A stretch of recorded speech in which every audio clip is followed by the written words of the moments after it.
నెల్లూరు జిల్లా సైదాపురం మండలం నాణ్యత కలిగిన పురుగు మందులను రైతులకు మార్కెట్లో అందుబాటులో ఉండేలా తనిఖీలో వ్యవసాయ అధికారిని పి హైమావతి నాణ్యమైన పురుగు మందులతో రైతులకు ఉపయోగపడేలా పురుగు మందుల షాపులు తనిఖీలు చేపడుతున్నామని సైదాపురం మండలం వ్యవసాయ అధికారిని పి హైమావతి చెప్పారు. సైదాపురం మండలం కేంద్రంలోని పురుగు మందుల షాపులో స్టాక్ వివరాలు రికార్డులు తనిఖీ చేశారు.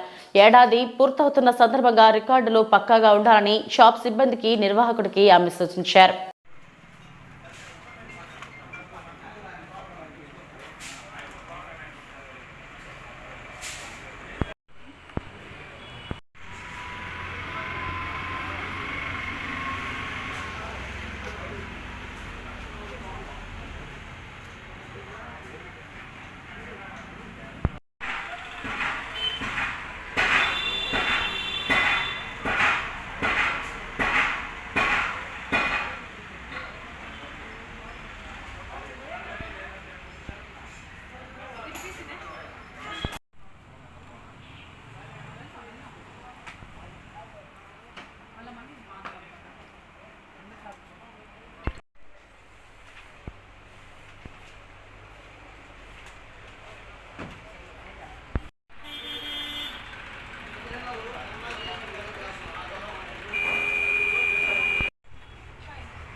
ఫైనాన్షియల్ ఎర్నింగ్ కాబట్టి ఎవరిథింగ్ అన్నీ ఉన్నాయా లేదా అనేది దానికి సంబంధించి ఇన్స్పెక్షన్స్ అనేది చేయాలి.